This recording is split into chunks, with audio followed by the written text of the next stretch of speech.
आप सभी का हमारे YouTube चैनल पर स्वागत है।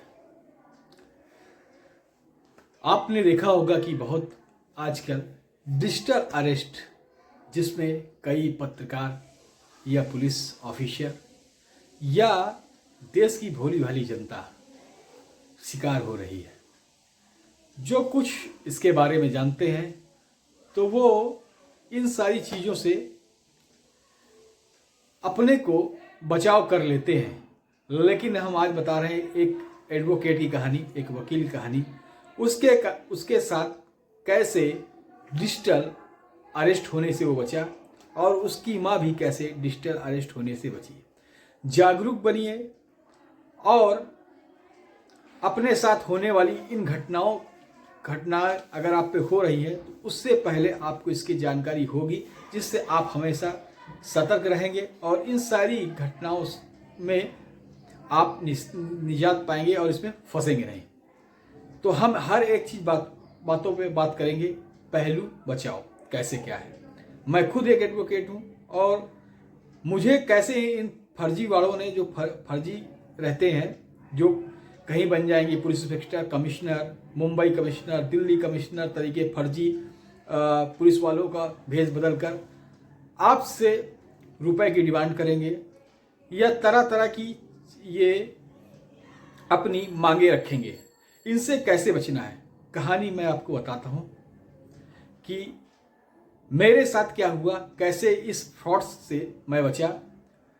और आप देख रहे हैं आजकल या पेपर में पढ़ रहे हैं कि कई जगह इन फ्रॉड के चक्रों की काल जो ये करते हैं, इन काल के चक्रों से जिनकी काल आती है उससे कई जो मासूम देश की जनता है वो शिकार बन जाती, कहीं कहीं तो जान घातक भी हो जाता है।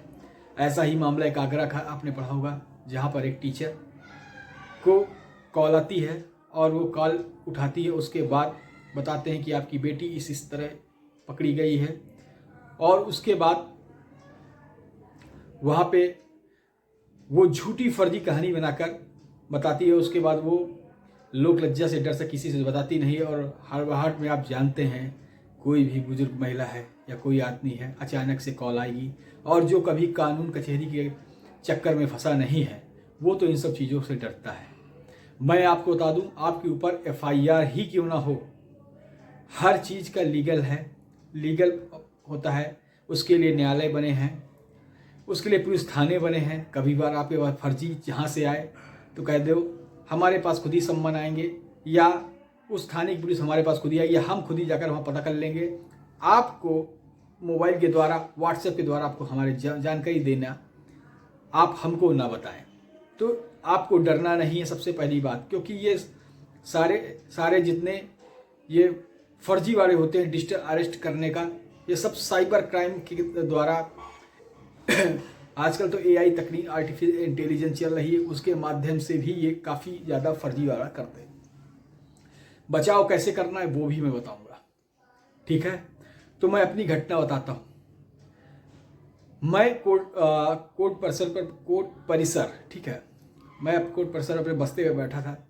एक कॉल आती है मेरे पास और वो नहीं बताती किस हाई कोर्ट से है, ओनली कॉल कंप्यूटर बोलता है और मैं फ़ोन को उठाता हूँ और घंटी की आवाज़ बजती है। और घंटी जैसे आवाज़ बजती है तो मैं कॉल को रिसीव करता हूँ। कॉल को रिसीव करने के बाद मेरे पास आता है कि आपके नाम, कंप्यूटराइज आवाज़ से आपके नाम सम्मन जारी हो गया है। और ये सम्मन जो कि कोर्ट के द्वारा, हाई कोर्ट के द्वारा, ना हाई कोर्ट ना बोलती है कि Allahabad high court, Bhopal high court, Mumbai high court, ये कहीं का नाम नहीं, खाली सिर्फ हाई कोर्ट के द्वारा आपके नाम सम्मन जारी कर दिया गया है। सम्मन की जानकारी के लिए आप 1 दबाएं और डायरेक्ट कमिश्नर से बात करने, पुलिस कमिश्नर से बात करने के लिए 2 दबाएं। कोई अगर गांव का व्यक्ति है या कोई ये सब चीज़ों पे फंसा नहीं है, हम तो एडवोकेट्स हैं, हमें सब सारी जानकारी होती है कि कौन कैसे क्या फर्जीवारी कर सकता है और कहाँ से क्या होता है। तो मैं कहता हूँ अगर आपके नाम अगर सही में भी कहीं पे FIR है, पुलिस आएगी, आपके पूछताछ करेगी है, लेकिन आप ये फर्जीफिकेशन में मत पड़िए। जो लीगल प्रोसेस है पुलिस का वो खुद ही आकर आपके पास करेगी आकर, अगर है तो। अगर नहीं है तो बिना पुलिस इस तरह फ़ोन कर ये फर्जीफिकेशन व्हाट्सएप से ये पूरा क्रिएट कर लेंगे, पूरा अपना ऑफिस बना लेंगे, पूरा अपना सेटअप पुलिस डिपार्टमेंट जैसा कर लेंगे, बिल्कुल कायदे, आपको हूबहू ऐसा लगेगा कि आप इनके जाल में फंस चुके हैं। नहीं मानते तो आप आज तक की पत्रकार हैं एक, वो भी पत्रकारिता करती हैं, और पत्रकार जो होता है कहते काफ़ी फ्रैंक होता है, काफ़ी उसको देश दुनिया की खबर की जानकारी रहती है। जब वो इस झांसे में फंस सकता है तो आप तो मासूम लोग हैं। मैं इसलिए कहता हूं कि आप सभी को जागरूक बनना है। तो मेरे पास जैसे वो कॉल आती है, मैं कॉल अटेंड करता हूं। तो पहला आपके नाम सम्मन जारी हो गया है हाई कोर्ट से। हाई कोर्ट का नाम नहीं बताया, तो सबसे पहले यहाँ से आपको शक हो, यहाँ से आप बात पकड़ लीजिए।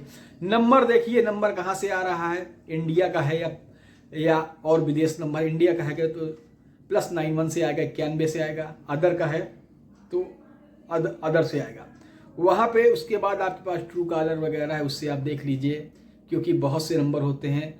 आदमी एक बार फंस जाता, दूसरे बार में ट्रू कॉलर उसमें फ्रॉड वगैरह उनको डाल कर उनको ब्लैक लिस्टेड कर देता, वहाँ से भी आपको जानकारी मिल जाएगी। दूसरी बार कभी भी आपके पास इस तरह कॉल, इस तरह कहीं पुलिस नहीं करती है। पुलिस आती है तो सीधा आपके पास जानकारी ले आती है। इन फ्रॉडों से आप बचे, इन फ्रॉडों से आपको बचना है। तो मेरे पास जैसे कॉल आई, मैंने कॉल को जैसे उठाया, क्लिक किया, मैं समझ गया ये फर्जीफिकेशन है। अगर मैं एक दबाता तो भी मेरी कॉल ये किसी न किसी पुलिस अधिकारी से डायरेक्ट ट्रांसफ़र करा देते, और नकली पुलिस अधिकारी बैठकर मुझसे मेरा संबंध भी बता देता, चाहे वो मेरा नाम जानता चाहे ना जानता। नाम भी पूछेंगे क्योंकि उनका करेक्ट नाम आपको पता भी नहीं होगा, नाम भी पूछेंगे, सब सारी चीज़ें आपसे पूछेंगे।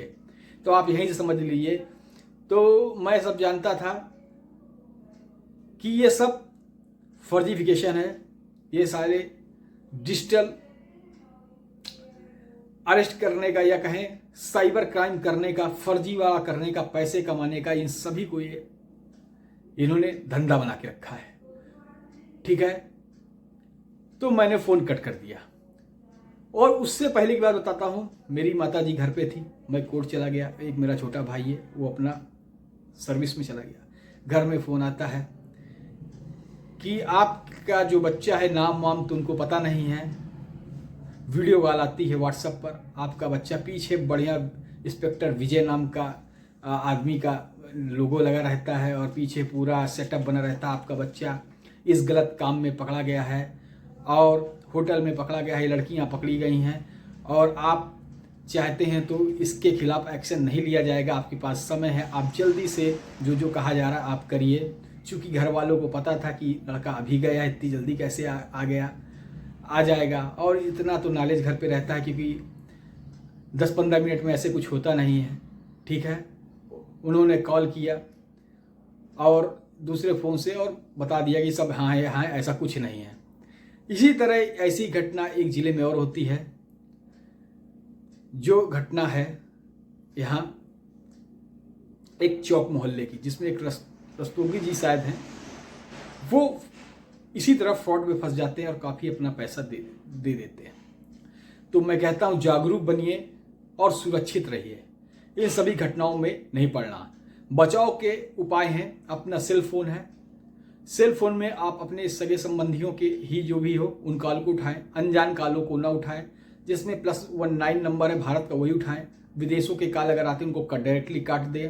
आजकल एक नया ट्रेंडिंग चला है कि वो एप्लीकेशन अपैक करके APK करके एक एप्लीकेशन भेजेंगे, कहेंगे इसको डाउनलोड कर लो, और कह देंगे कि ये किसान निधि से रिलेटेड है, या किसी शादी का कार्ड बनाकर भेज देंगे, और आपके पास जैसे आएगा ये कहेंगे इससे आपको आपके मोबाइल में फ्री रिचार्ज हो जाएगा। ये तमाम एप्लीकेशन, और लालच में आप एप्लीकेशन को क्लिक कर देते हैं और आपके मोबाइल में डाउनलोड हो जाता है, और उसके बाद वो आपकी सारी मोबाइल की जानकारियाँ अपने अंदर सीमित कर लेते हैं। सारी परमिशन को मिल जाती है, और जो भी उन्हें करना होता है वो आपके मोबाइल पर वो सारी चीज़ कर लेते हैं और आपका पैसा उड़ा देते हैं। सबसे पहले कोई भी एप्लीकेशन आपको डाउनलोड नहीं करना है।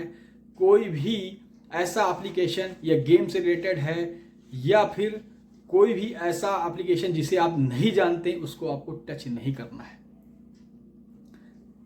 किसान निधि से रिलेटेड एप्लीकेशन बना देंगे, कहेंगे अपना नाम देखिए और इस पे 2000 आपको मिले हुए, जिन्होंने किसान निधि मिल रही है वो बेचारे उनको पास चला या वो खट से मोबाइल देखने लगते हैं। लेकिन उनको पता होना चाहिए, बैंक भी कहती है कि ना हम किसी को मैसेज भेजते हैं ना वो करते हैं, आप सीधा बैंक में आइए, अपना पैसा पता करिए आकर, हम ना किसी को OTP भेजते हैं। ये फ्रॉड बहुत चल रहे हैं, इन सभी से आपको बचना है। और जैसे मैंने आपको बताया, इस वीडियो को ज़्यादा से ज़्यादा शेयर करिए जिससे ये सारे भाई बहनों तक पहुँचे और वो अपनी जो भी मेरे वीडियो से रिलेटेड जानकारियां हैं और उन्हें मिल सके, जिससे वो इस फर्जी वाले डिजिटल अरेस्ट से बच सके।